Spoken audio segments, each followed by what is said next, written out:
And we are Live! live. Welcome, everyone. I am so happy that you're here. If you don't know me, I am Lori Congilla. I'm the founder of Singularly Sensitive. I'm a licensed psychologist, a certified forest therapy guide, and Singularly Sensitive is the way that I work with highly sensitive people to help them build lives that are impactful, sustainable, and genuinely their own. And I am so excited and honored to welcome Kate Lynch here with me today. Kate is a trauma informed yoga therapist, founder of the Compassion Club, and creator of the Self Worthy HSP Summit, of which I am a part. And that's how we connected. So I'm so grateful for that creation of hers. Here on Substack, Kate is known for Atypical Kids, Mindful Parents, which is a community for parents who understand that raising neurodivergent kids with presence and compassion is a radical act. For more than 2 decades, Kate has supported highly sensitive people in practicing self care in ways that feel safe, sustainable, and compassionate. As a neurodivergent parent and a highly sensitive person herself, Kate knows firsthand how easy it is to disappear into caregiving, overfunctioning, and burnout. Yes. Her work helps sensitive people reconnect with their bodies, honor their needs, and build lives rooted in self trust instead of exhaustion. So, Kate, welcome. I'm so happy to have you here. Thank you for joining me. Thank you, Lori. And it's totally fine, but I just want to, full disclosure, I'm not a yoga therapist, just a yoga teacher with a lot of experience. Ah, So just wanted to make sure that that thank was on the record. Thank you for correcting me and for Good. making that clear for everybody.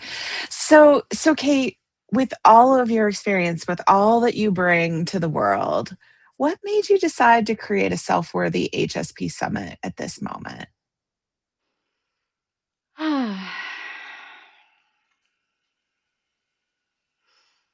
I need to ground for a moment. Is that okay?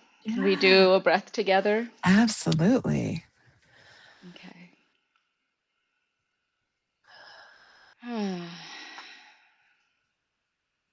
So, this moment in this world, just imagine it filled with empowered, highly sensitive leaders. Imagine how different it would be.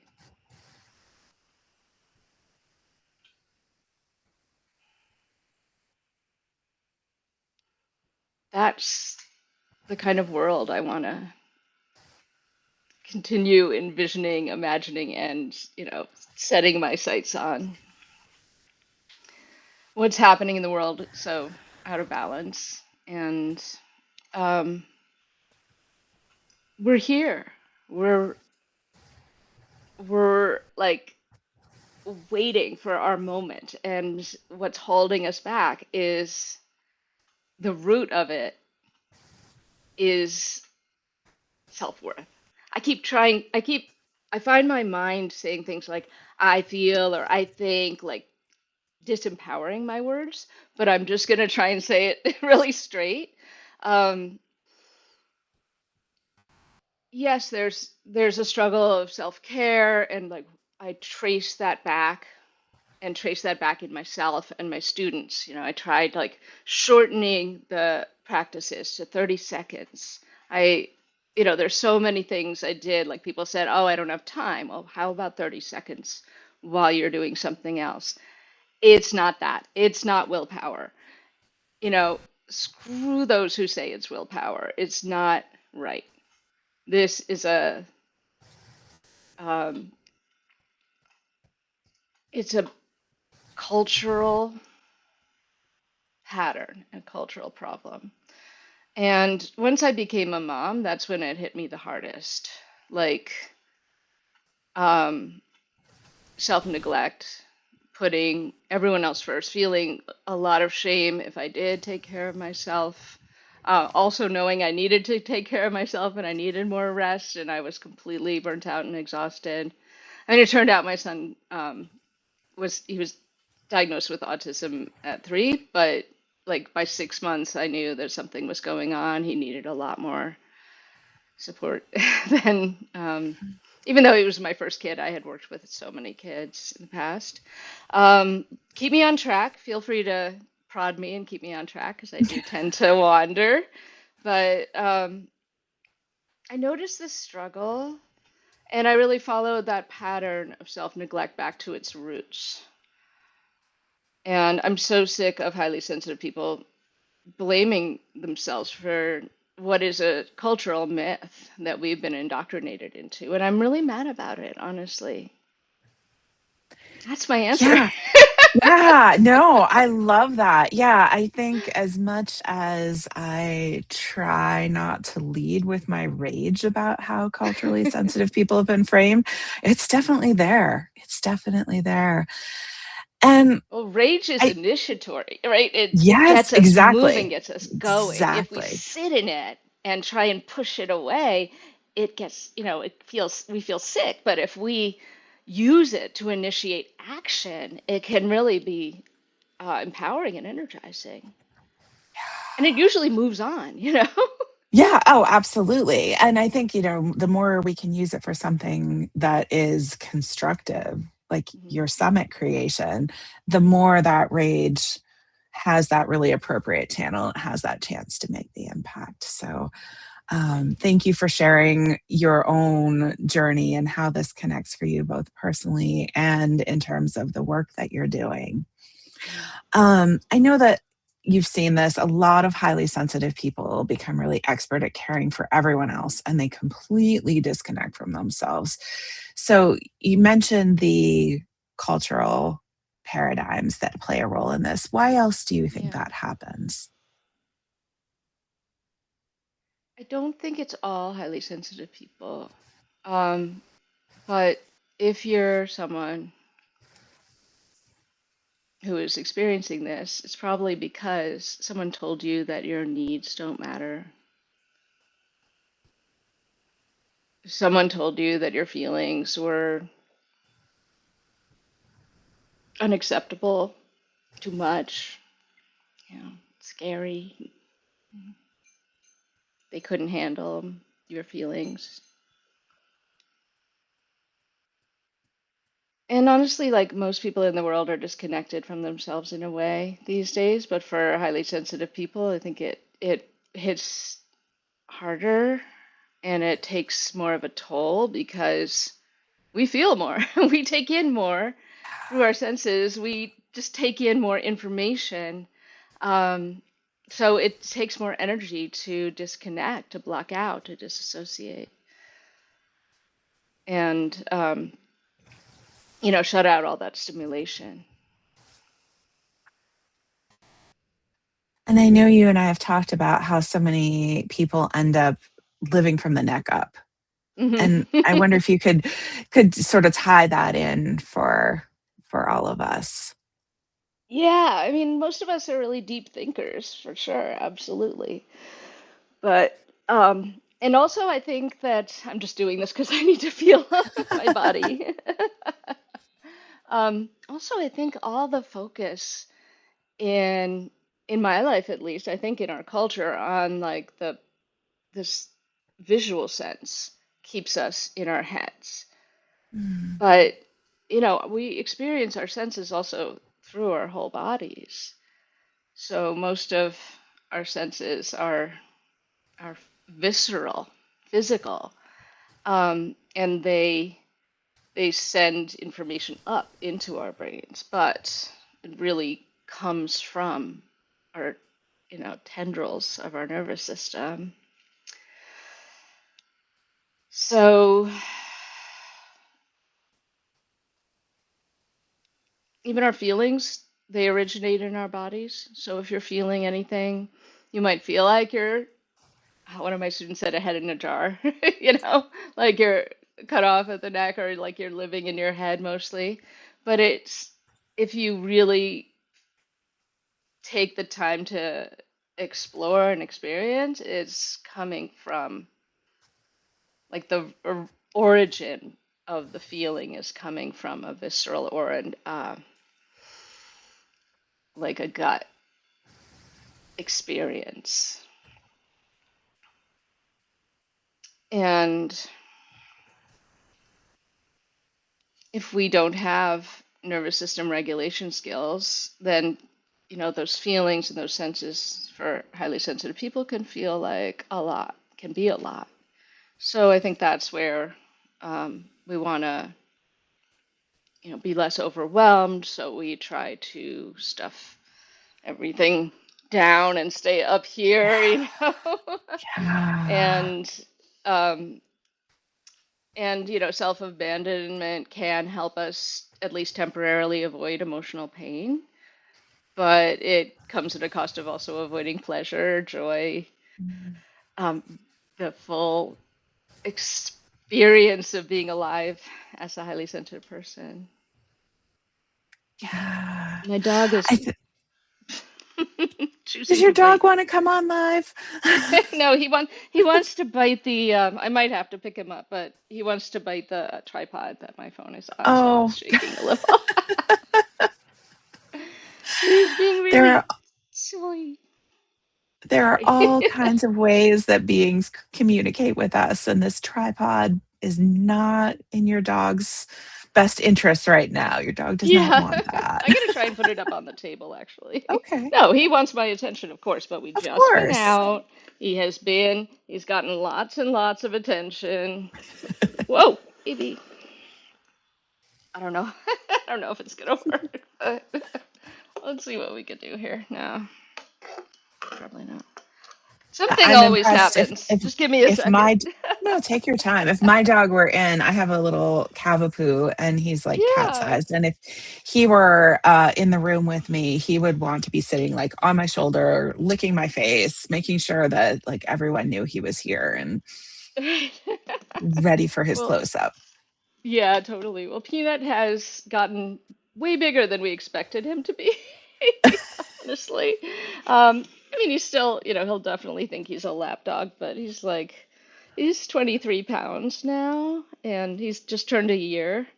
He's very cute. Maybe he'll come up, but um, no, come on. Let me pick him up and see.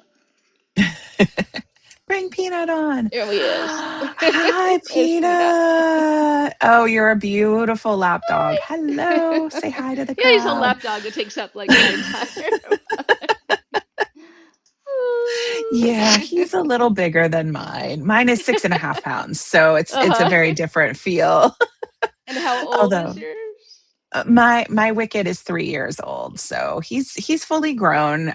Uh-huh. He was the runt of the litter, and he's just stayed small. So Mm. we were expecting him to be more like 15 pounds, but he is the size Uh-huh. he is, and we love him. So I think pets are Oh, great tools sometimes for self regulation, even though sometimes they can be really activating too. But there's something really beautiful. I mean, talk about getting me out of my head in a jar feeling like feeling my yeah. dog's weight, his warmth sitting in my lap, like I feeling feel the better texture of his already. fur. Yeah, But I think he wants to go. yeah. Well, Um, thanks for joining us briefly, Peanut. we have a new ritual where every morning when I wake up, I get my coffee and then we do belly rubs. Oh, there are worse ways to start the day. Oh no, it's so good. I feel so lucky because for so Aw. many years it was, you know, 6 a.m., so much to do to get ready for school, and now my 15-year-old actually does it himself. Mm, Yeah. mm. Different phase of life, So different grateful. needs. Yeah. All So, right. as a yoga teacher and as specifically a trauma informed yoga teacher, how is the way that you work as a yoga teacher especially supportive for people who are highly sensitive or who are neurodivergent in other ways? Well, I think just living in this world as a highly sensitive or neurodivergent person is traumatic. And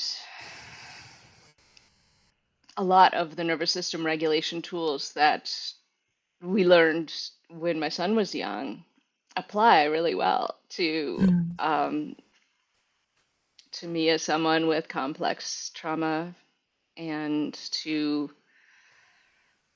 many of my students who were highly sensitive, um, and to many of my students who have ADHD or, like undiagnosed this or that. Mhm. We're a quirky bunch, and the, the intersection with trauma is absolutely real. So I've done a lot of training and I have a lot of experience working with people. And the it's really the structure that I apply, that I use, that I find the most helpful, like during the summit, in my daily life and in my teaching. So the structure is context, understanding why, why we're doing this or that. It's not random. Connection. That's a really important part. Got to establish that first. And that's why I love my membership, because it's a whole bunch of long-term relationships that we get to go deep Mhm. in. And then, but you can have connection just in a talk like this, right? It could be you jump on for 5 minutes and you feel a connection because we're saying something that you relate to. It doesn't have to be a year of being in a membership with someone. And And all those long-term finally, connections start out with those initial right. points of contact Yeah, you've where got to have there's that that first spark. date. Yeah. That's Yeah, the hardest part for absolutely. me. For all of us, I think. All of us, yeah. Um, and the final one is choice. So that's so important. In my yoga classes, they're not traditional yoga classes. Like if you've gone to a yoga class, you're gonna feel like this is very different, just so you know. But um, I give variations, and they're not hierarchical. But the idea is really to help you feel into what your body needs right now. Not what can I push myself to, but Mm. how's it feeling in there? And would this feel better or would this just like little things to really, um, instead of just being led through a practice, kind of have to be present with yourself and with your body and explore and experience and go inward. So it's very much a somatic practice, and often the movement as we breathe and move, even if we're not thinking about our triggers or our challenges or a sensory experience that was overwhelming or whatever, it can help us to not get rid of it, but move it through our bodies so it feels a little more handleable, a little more a part of the whole, Mm. rather than something that's running us from kind of underneath from the subconscious or something. Does that make What sense? strikes me is, yeah, well, it does to me. I mean, it just seems so permissive and really, um, creating safety by letting people stay in connection to themselves too, and doing that ongoing check in around what feels right for them in that moment seems so different from, more of the same that we get from the world, which is you have to do it this way. This is the right way. If you can't do it this way, then do it this way, but it's not quite as good as that way and try to get to this way. And like Mm. how freeing to just be in a space where not only are you permitted to make modifications, but you're encouraged to make it your own process, make it your own experience. Yeah, when I was a new yoga teacher, I remember like people, would stand in the front of the room and like stand on their head when I was leading people through sun salutes or something like that, and I would just get so distracted. And I Mm. think, and I would try, to control them. And it's kind of like trying to control some part of us that, is off like following the squirrel up the tree or whatever. But and it's like I noticed this in my son's middle school. There were a lot of first year teachers, and he Mm. can't learn and sit and still at the same time. So he would be either pacing or jumping. And, those middle school teachers who were the newest, they would always be coming to me like, "Oh, he's doing this," or, trying to get him to. I'm like, you cannot get him to sit and learn at the same time. You can change his seat. don't worry about, like, teach the other kids not to be distracted rather than the Mhm. autistic kid to not do the thing that helps him learn, you know? So it's Teach always the other finding, kids not to be distracted. Like, what a great life lesson that would be for the whole class. yeah, yeah, and it's supposed to be, and it's just a system or a program that is specifically designed to be inclusive. So if Mhm. it's designed to be inclusive, we come at it, from this way a little bit, but we have to meet halfway. Yeah. We have to meet and not just the kid that's working, 10 times harder than everyone else, not just have them accommodate, but have the kids who might have more resources and more ability to uh, assimilate to the world learn to accommodate and to accept and welcome and invite and celebrate difference. I mean, what a concept, right? Yeah. Right. It shouldn't So seem so I'm not radical, that but it I'm does. yeah, I'm not that new teacher anymore. And I like when I see my students online, we're online and they're in little rectangles, but even, sometimes I teach in person. When I see people doing their own thing, I'm like, yes, yes. That's Celebrate what I think of that. it as. Yeah, an advanced student is the one who's like starts Shavasana or deep relaxation 30 minutes early because they just need that day. And then, Fabulous. my students Love often it. just ask me, like, remind me to breathe. That's what I need. Just Mhm. remind me to breathe. Mhm.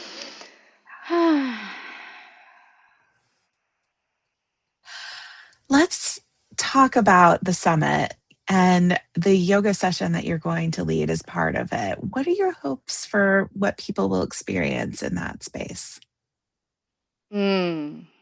So I think there's a range. So we all say, oh, I don't have time, but there's also that part of us that's like, I'm not worthy of giving myself this, even though I might need it. I know very clearly that I need it because I signed up for this summit, but then there's that part of me that's like, um, oh, I have to do this first, and then I can reward myself by doing that. Or Mm. if I can't do all of it, then I can't do a little of it, or I won't get the benefit. So for those people, I want to say, like, even if you like watch there's a talk in there that's 8 minutes.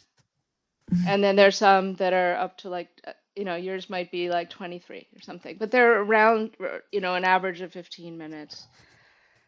The What I hope everyone gets is validation. Then if you're at a point in, where you're at and you want to go further and you're open to transformation, it's available there.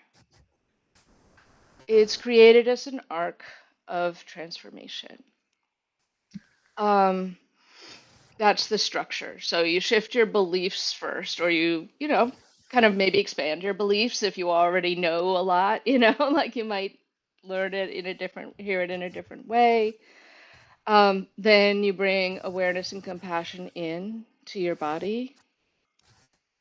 Then you start to move forward with tools and also a sense of belonging.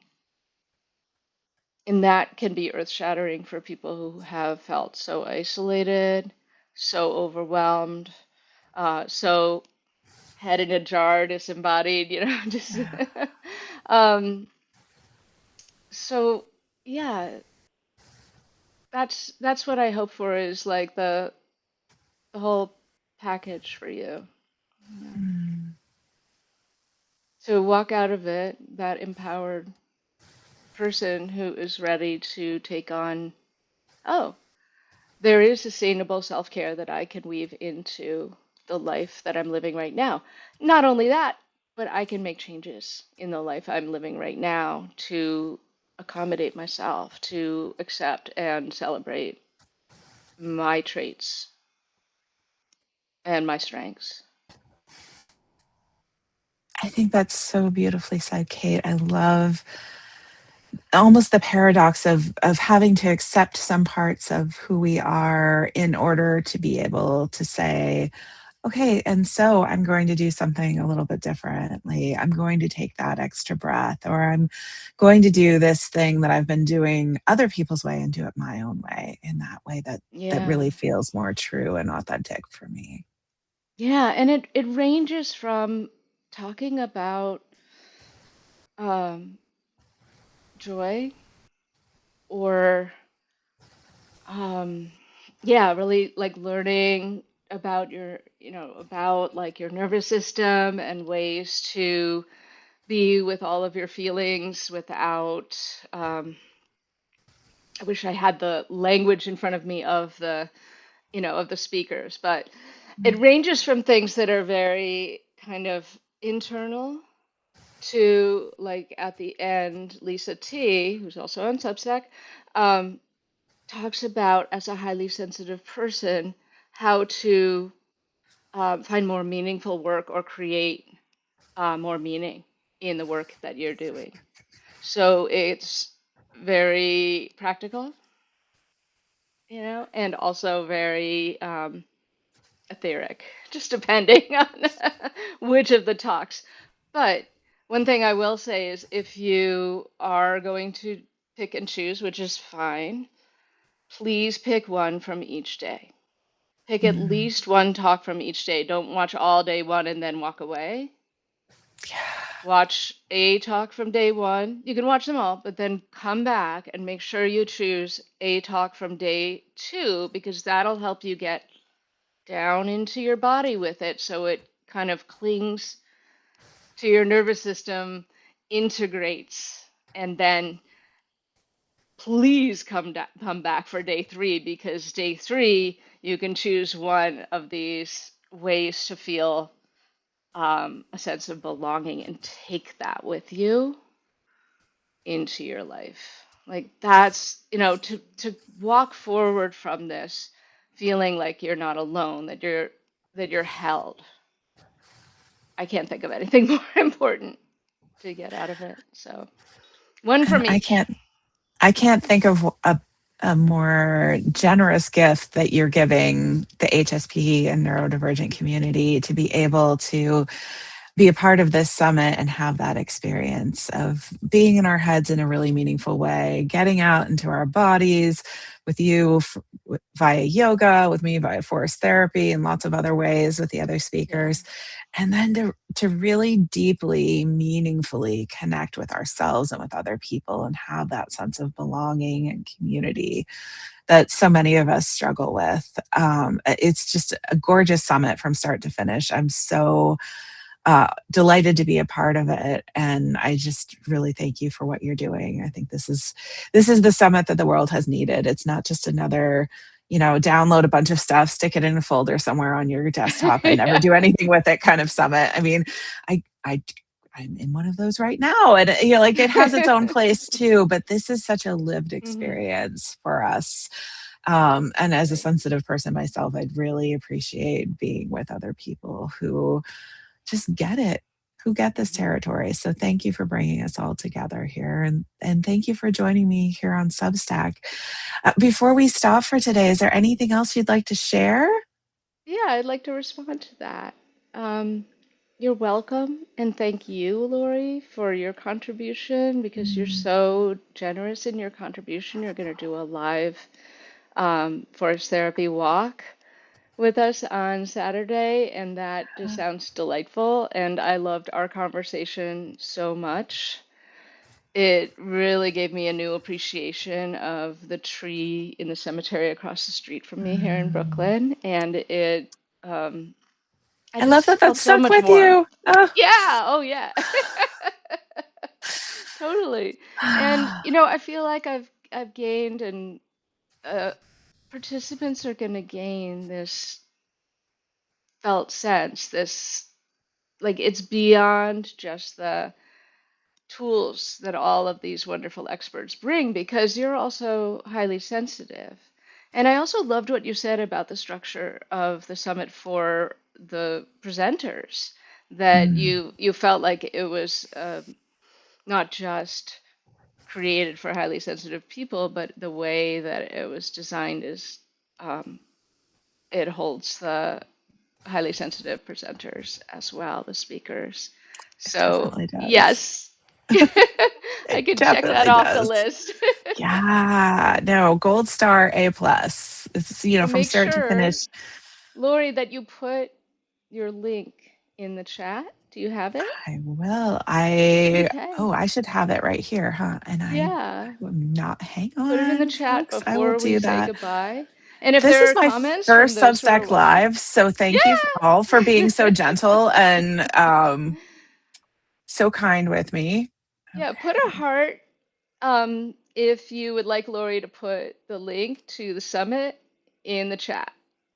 I'm gonna put a All heart. right. I just hopefully it There we went out to the go. chat. Thank you. Yay! Yeah, it See, did. It worked. this isn't as hard and foreign as I make it out to be. I get in my head. That's right. I needed to get Hmm. out of my head and just do this. And you've been Right. such a fabulous person to have this first chat with. So thank you for joining Yeah, me. you And got through the discomfort of it, and yeah, you. no, I mean, Mhm. I say to clients what I always say to myself, which is you just have to feel it and get through it. And, the Mhm. world will probably not end, has never ended in anything that I've been uncomfortable about doing. So here we are. We got But through you were it. uncomfortable about something because you knew it was going to be there was going to be a benefit to it, and you knew I was going to be here beside Yeah. you, right? Yeah, So. exactly. It's all those things that you've talked about, like working with the Mhm. beliefs, working with the body. That grounding breath was great for me too. And this sense of community. I'm so grateful for everyone who's here. Same. Thank you, Mm. Lori. And we did it All right. in Well, a I little will look over forward to 30 seeing minutes. you in May 28th, 29th, and 30th is the summit, the Self-Worthy HSP Summit. So please register and join us and come for Kate's beautiful yoga session. I'm looking forward to that so much. And we will move on from there and hopefully stay connected, all of us. So thank Yeah. you so much. Hi. Thanks so much, Bye, Lori. everyone. Thanks, Kate.